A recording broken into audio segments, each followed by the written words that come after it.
Hello प्यारे बच्चों, कैसे हो आप लोग। वेलकम टू आई पढ़ाई।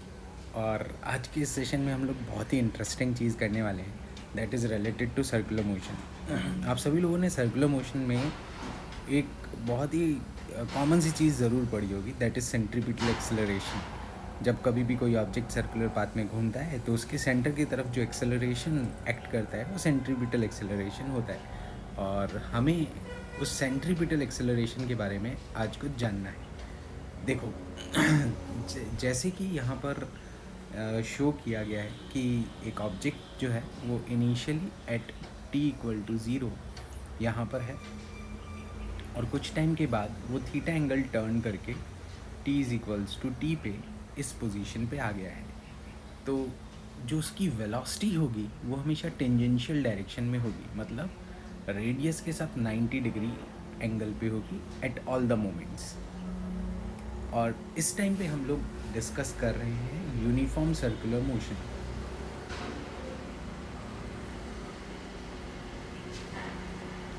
यूनिफॉर्म सर्कुलर मोशन मतलब यहाँ पर ऑब्जेक्ट की स्पीड जो है वो कांस्टेंट रहने वाली है, स्पीड चेंज नहीं होगी एट ऑल द मोमेंट। लेकिन आप सभी जानते हो यहाँ पर कि वेलोसिटी का जो डायरेक्शन है वो कॉन्टीन्यूसली चेंज हो रहा है, या स्पीड का जो डायरेक्शन है वो कॉन्टीन्यूसली बदल रहा है, और इसी वजह से it is not uniform velocity. ये वेलोसिटी को यूनिफॉर्म कहना यहाँ पे गलत हो जाएगा। तो इस जगह वेलोसिटी चेंज हो रही है बिकॉज उसका डायरेक्शन बदल रहा है। और अगर हम ध्यान से देखें तो देखो, ये इसका t=0 पे अगर मैं रेफरेंस सेंटर मान लेता हूँ, सेंटर हमारा रेफरेंस है, तो ये इसका पोजीशन वेक्टर है, r वेक्टर। फिर t=t पे इसका पोजीशन वेक्टर हो गया ये दूसरा वाला r वेक्टर, इसको rf बोल देते हैं फाइनल पोजीशन वेक्टर, इसको ri बोल देते हैं इनिशियल पोजीशन वेक्टर। तो अब अगर यहाँ पे देखा जाए तो पोजीशन वेक्टर ने कितना एंगल टर्न किया, तो angle turned by position vector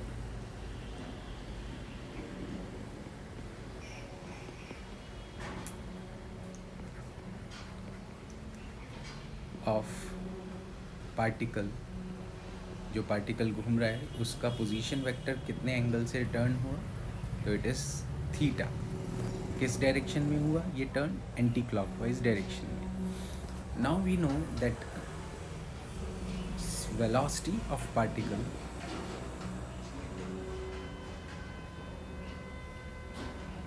is always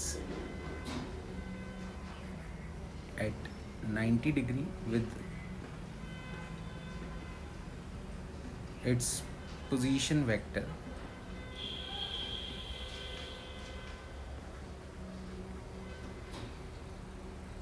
reference at center। अगर सेंटर को रेफरेंस माना जाए तो जो वेलोसिटी है वो हमेशा पार्टिकल के पोजीशन वेक्टर के साथ 90 डिग्री एंगल पे होगी। तो इसका मतलब हुआ अगर पोजीशन वेक्टर थीटा एंगल से टर्न किया है तो वेलोसिटी जो कि उसके साथ हमेशा 90 डिग्री पे है वो भी थीटा एंगल पे टर्न हो जाएगी। So velocity will also turn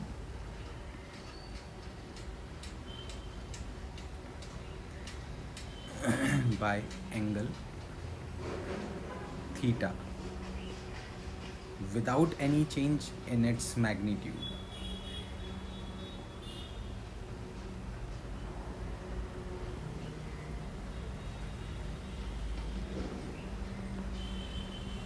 ठीक है, यहाँ पर मैग्नीट्यूड में तो कोई चेंज नहीं आएगा, बट एंगल ज़रूर उसका टर्न कर जाएगा थीटा एंगल से, क्योंकि उसके साथ 90 डिग्री पे ही रहेगा। तो अब हम ज़रा फाइनल और इनिशियल वेलोसिटी वेक्टर को अलग से ड्रॉ करते हैं।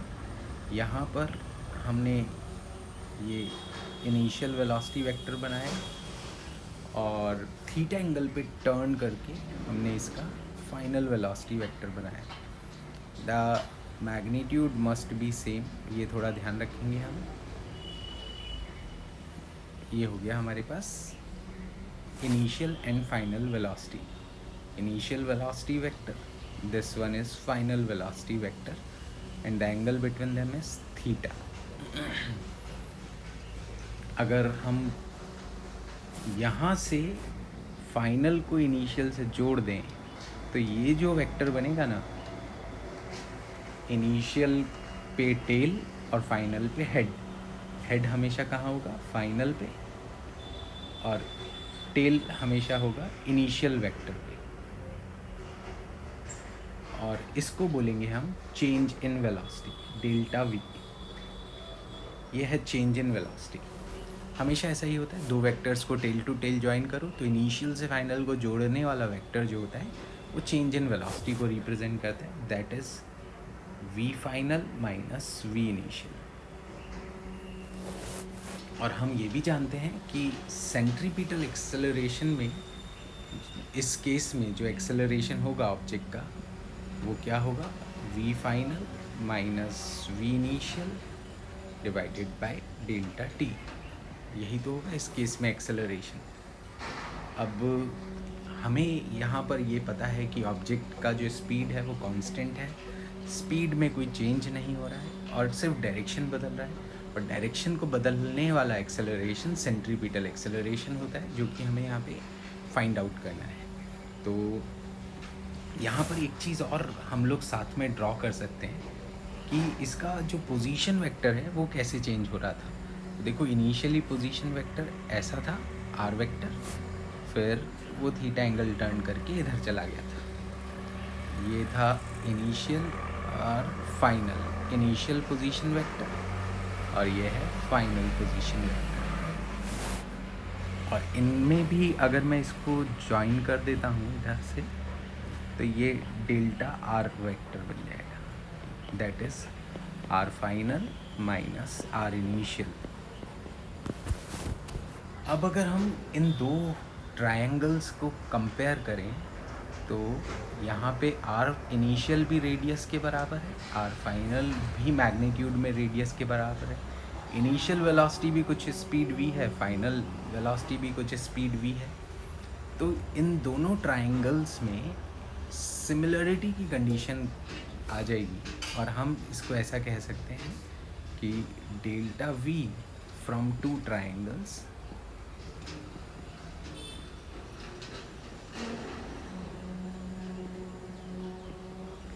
change in velocity divided by velocity v is equals to change in position divided by any one radius r, है ना। इसकी वैल्यू सब्सटीट्यूट कर देंगे r की, तो यहाँ से हमारे पास चेंज इन वेलोसिटी की value I change in position divided multiply by v divided by r। और अब हम ये चीज़ यहाँ सब्सटीट्यूट करेंगे तो हमारे पास एक्सेलरेशन का एक्सप्रेशन बनेगा delta R divide multiply by V divided by R upon delta T, है ना। ये जो चीज़ है ये पूरा का पूरा डेल्टा वी है और उसको डिवाइड बाय डेल्टा टी किया। अब यहाँ पे delta R bye delta T, change in position upon time is again its velocity, and hence it becomes v into v by r, that is v square by r, and its direction is always minus r cap। ये हमेशा towards the center होता है, इसलिए हम इसको minus R cap से represent करते हैं। This is very important derivation given in NCERT which we always must have to learn. हमें हमेशा ही याद रखना है ये कॉन्सेप्ट। यहाँ पर हम एक चीज़ और कर सकते हैं कि हमें पता है v इज़ इक्वल्स टू हमेशा क्या होता है, आर ओमेगा। स्पीड हमेशा आर ओमेगा के बराबर होती है, तो हम यहाँ से इसको रिप्लेस कर सकते हैं a is equals to omega square R. ये भी एक तरीका हो सकता है इसको रिप्रेजेंट करने का, ऑल्टरनेटिव अप्रोच। अगर एंगुलर स्पीड पता हो तो ये लगा देंगे, और लीनियर स्पीड टेंजेंशियल स्पीड पता हो तो ये लगा देंगे। तो this is how we can define centripetal acceleration for any uniform circular motion, which is very important topic as per NCERT।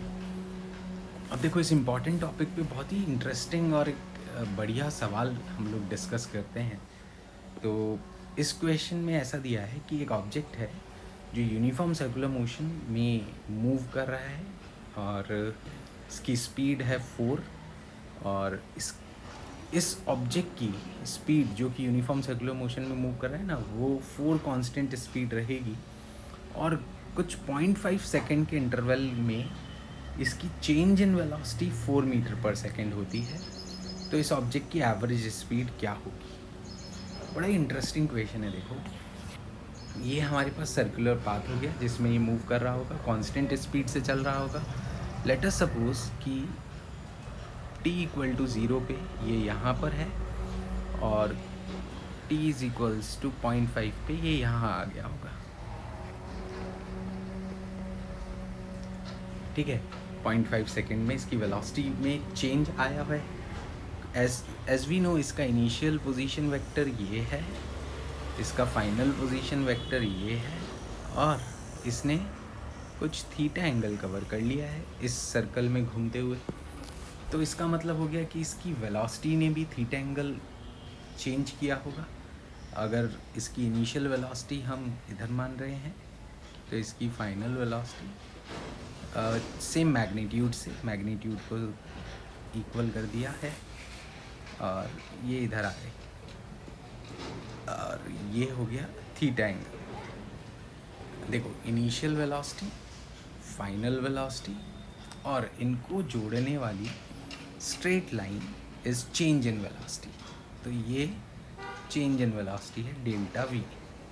अब क्वेश्चन में दिया है ये यूनिफॉर्म स्पीड से चल रहा है, यूनिफॉर्म सर्कुलर मोशन है, तो फाइनल भी 4 होगी, इनिशियल भी 4 होगी और क्वेश्चन में कहा है ये भी 4 ही है और गिवन टाइम इंटरवल 0.5 सेकेंड के लिए। तो अगर ये ट्राइंगल की तीनों साइड्स इक्वल है तो मतलब हमें पता चल गया कि एंगल इज़ 60 डिग्री। तो इसका मतलब हो गया ये 60 डिग्री एंगल घूम गया है। अब बहुत ही सिंपल हो गया, हमें एवरेज स्पीड बतानी है। Average speed is total path length divided by total time.